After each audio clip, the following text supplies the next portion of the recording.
Hi, I'm Jordan. I'm the CEO and co-founder of nr2, and I'm making this short video from my apartment in Seoul just to show you what our search engine can do. I'm going to give you a demo of the search engine and I'm going to explain how I personally use it. But before that, I want to explain a little bit of, why we do what we do. So in case you're not interested in the story and you just want to jump into the search engine, I'm going to put timestamps in this video so that you can directly jump into this tutorial or workthrough. But before I do that, I would like to make sure that the reason why we exist is clear, because I think that if you haven't lived in China or in South Korea, it might not be easy to realize the extent of what's happening here. I say that because I know that when I arrived in China the first time, I was blown away by what I saw, and I did not expect that. And that was already a long time ago. So today, this difference is even bigger. We often don't realize how digitized the economies are here. And if you just look at the numbers, you will see that currently our search engine is able to find around 200,000 companies in China and South Korea. And these are only startups and innovative private companies. That doesn't include the public ones. What's even more interesting to me is not the number itself, but more the speed at which it's increasing.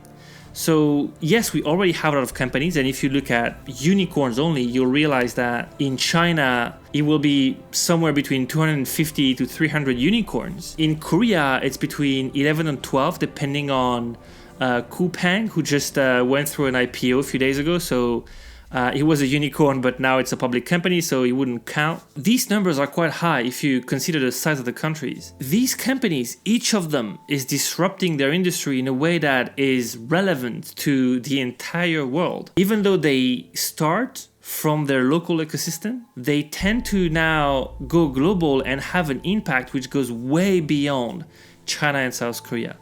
So all of these factors mean that if you want to try and understand what's happening here, it's going to be very difficult. For that reason, a lot of people don't even want to understand. But I think right now, it's so critical to the global economy that we must understand. So how do we keep up with the speed at which these companies are innovating? And, even for me, who lives here, I build technology here, I engage with people building technology, and I write about it every day. It's almost impossible to keep up with the speed. This is why we have a search engine. This is because we're trying to build a technology that is going to allow anybody to really keep up with what's happening here. And that in any kind of industry. So if you're interested in AI, we want you to be able to go on our search engine, type in AI, and then find everything that's happening and have a sense for it. Because if you don't know the name of the companies, it's impossible right now to really find all of them. That is why we exist. This is why we're building this search engine. It's because we think that already today it's difficult to understand what's happening. And because of the speed at which it's changing, we think tomorrow it's going to be completely impossible. So that being said, let me show you how that works and how using our search engine you can actually keep up with innovation. All right, so that's it. That's our website. This is what you see if you go to nr2.io. Now, here you don't see the search engine yet. You see what we do. You have the number of companies. So on this video, you'll see the number as of today, which is more than 200,000. But this number will change for you. It will be different. And that's because our search engine is updating every day. The search engine is connected to that website. And in order to access it, what you have to do is create an account. Now, we've made that very simple. All you have to do is click on this pink button here. And it's going to ask you very simple questions, just who you are, your email, just what we need to know so that we can create the account. And then you'll have access to the search engine, and it's going to be totally free. So what I'm going to do is I'm going to log in with my account so that I can show you. All right. So once you have an account and you log in on the website, this is what you see. So let me break it down for you. So at the top, you have the same number, which is connected to the search engine, and it tells you how many startups we can find. Then you have a search bar which is broken down into 3 categories. The first one is the keywords. This is where you can type in anything you want: AI, fintech, rice, vegan, whatever you have in mind. You type it in here, and it's very likely that we're going to be able to find companies related to that. Then you have companies, where if you already know a company you're looking for, then you can type in the name of this company and it's going to pop up and you can just go directly to its profile. And finally, you have investors, which is a way for you to find the companies in which investors have invested. So it's not going to give you a profile of investors, but it's going to give you the list of every company that they have invested in. So that's a good way if you want to know what an investor is doing in China and South Korea. Now, if you have no idea what you're looking for, you don't even know an industry, you just want to know what's up, then on the bottom, what you see here is you have 2 different stripes, I would say. The first one is the recent fundraising activities. So that's going to give you a list of companies who have raised money recently and how much they've raised at which round. So you can see here, the first company just raised $5 million for a strategic investment. And you will see that change every day. And you can filter by all companies we have, just the ones in South Korea or in China. So if I were to click here on China, it's going to only give me the ones in China who raised money. Now, on my version, it's in Chinese, but on yours, it's going to be in English. Below that, what you have are news on companies that we're able to find. So you have a logo of the company, which is related to the news that has been published, and then the news itself. Now, if you click on the logo, you get to the company profile. If you click on the news, you're able to read the news in its original language, which is likely to be Chinese or South Korean. So what I haven't explained is how our search engine works.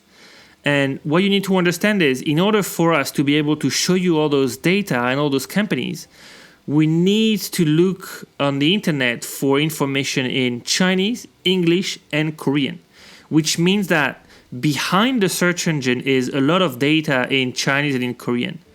Now, at the interface level, it's all translated into English, but behind is in Chinese and Korean, which means that if you speak Chinese or if you speak Korean, you can also access directly the information in the language that you like. Now, let's take an example. Let's do a search. So I'm going to type in fintech.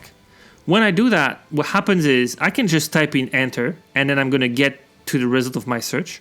Or the search engine gives me some options. So because I typed in fintech, I say, okay, well, maybe you're interested in insurance technology, which is a subset of it, which is something which is a bit more precise, but maybe that's actually what you were looking for. So that's just to help, and you can choose and pick and choose any of those keywords. Otherwise, just go for fintech. Now, once you do that, you find that on the top, your search bar is still there. So you can do a new search. You can search again by keywords, companies, or investors. You can filter the current search that you've made by geography, funding round, and many other options, which I won't go into the details, but they should be self-explanatory. Then on the left, you have the actual results in terms of companies. You see that now the search engine found about 12,000 companies, and they're listed below. Now, what's important to understand here is how we rank those companies. They're not in a random order, and it's not based on how relevant to fintech they are, because it's not like Google, who's looking at a website which is mostly text, and therefore they can map your search with the text on the website. What we're doing here is we're connecting you to companies and startups which are related to your search. And so what we've done is they're all related in the same way to your search, but the first one is the one which is the most promising company based on the algorithm we've built. In order for you to understand how that works, what you need to understand is, if you were to look at public companies, the equivalent of what we've done would be a PE ratio. So it's not going to tell you which company is going to succeed, which company is going to fail, but it's going to give you an idea of which company is liked by investor. So the company at the top is the one which is the sexiest today for investors, the one that has probably the brightest future or growing the fastest. Now, on the right of the screen, you have information on your search. So these are not specific companies. They are what we can find in your search, and we can find different things. So we can find all the unicorns. So you see here on the right, the first one that is open is unicorns that exist within your search. So you can see all the unicorns in fintech that we can find. Each of them you can click and get to their profile. Then you have the location of the companies that we've been able to find in fintech. So when I open these, what I get is a map of the world.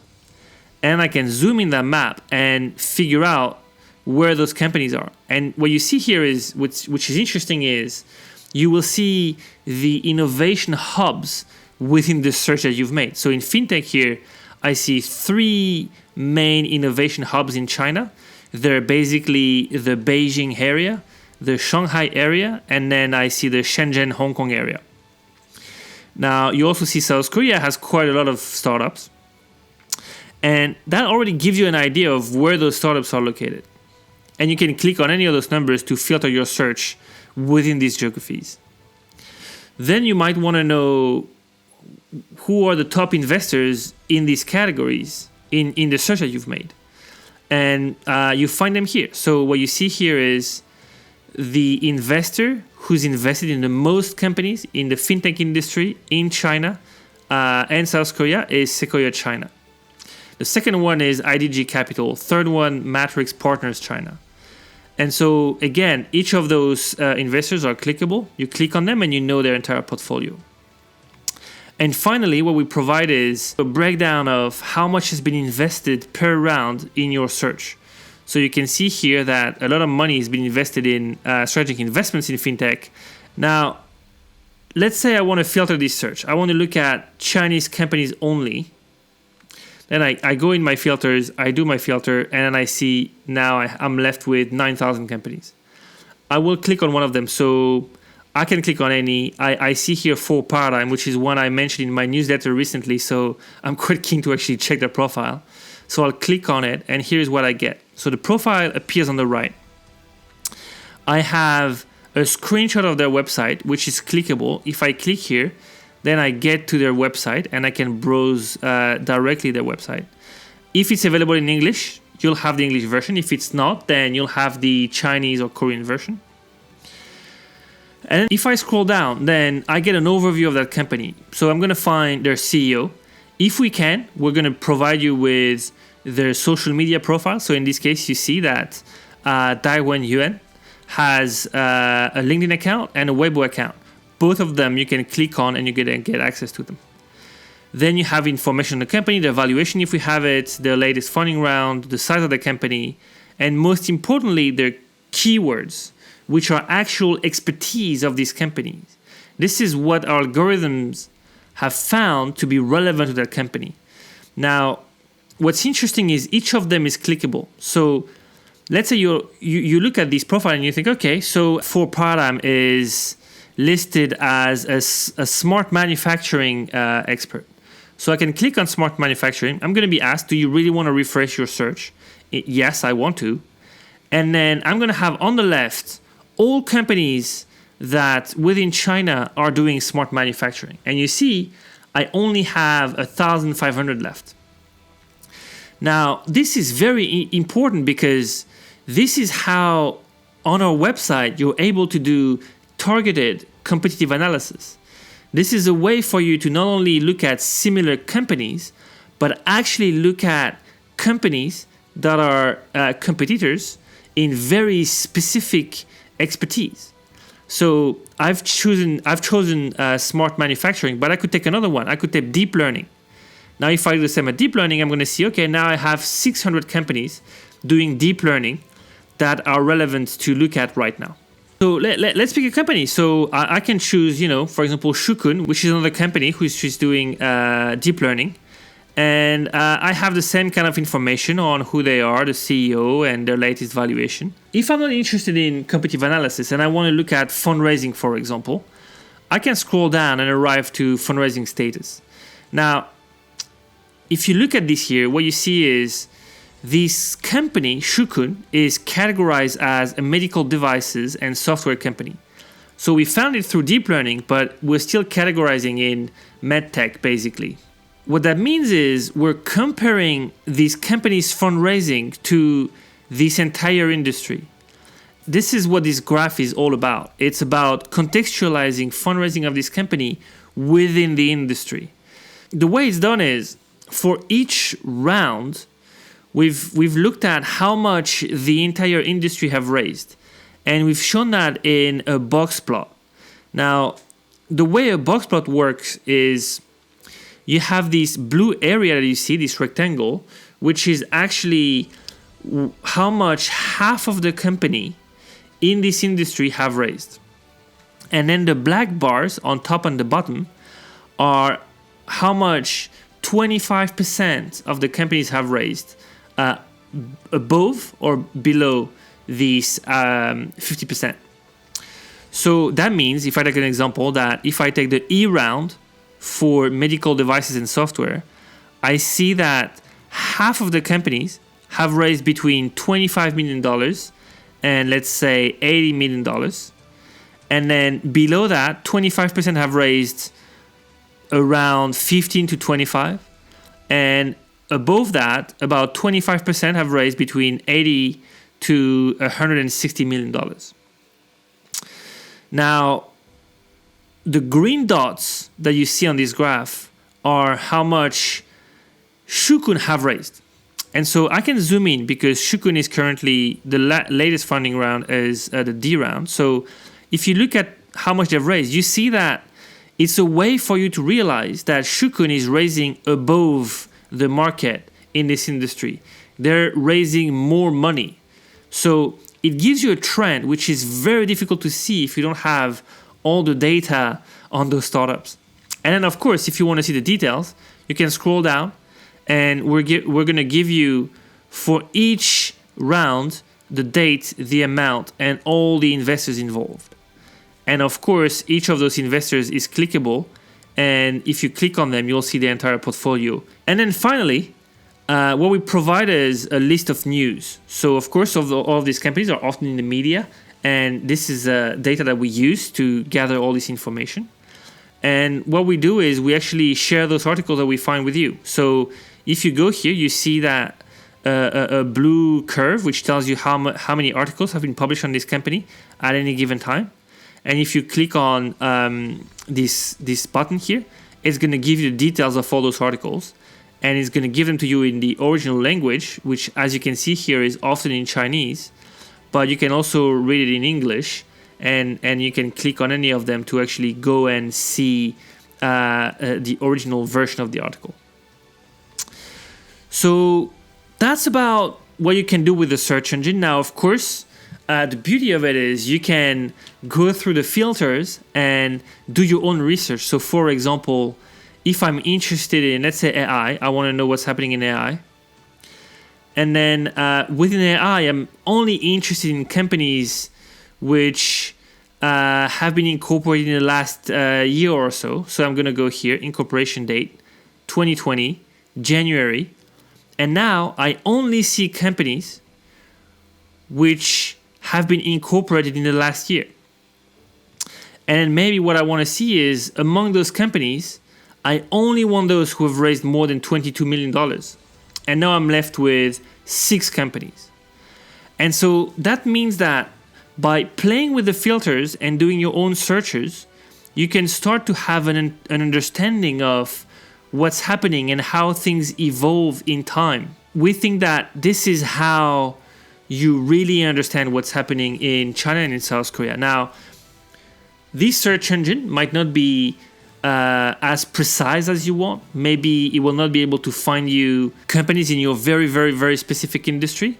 And if that's the case, then you can always reach out to us, because what we do is we build custom products which are based on this technology, but refined to the needs of those who really want to have deeper insights into those companies and find them in a very, very customized way. So we can always be in touch, but you can already do a lot with this search engine. It's totally free. And, if you have any question, anything you want to understand, anything you want to know, I'm very easy to find on social media. You'll find my email very easily. I'm on LinkedIn, Twitter, Instagram, all of them. So feel free to reach out. I'll be more than happy to answer any question and to do a demo for you in person if you're in South Korea, or on Zoom, or any kind of teleconference if you're elsewhere. So please reach out. Thank you so much for watching this video, especially if you've watched it from the beginning. And I really, really believe that we should all look at what's happening in China and South Korea, because these companies we see are fascinating. They changed my life here. They changed the life of a lot of people. And I think that they are relevant globally, and we should really all keep an eye on them. So hope this helps, and looking forward to talking very soon. Thank you.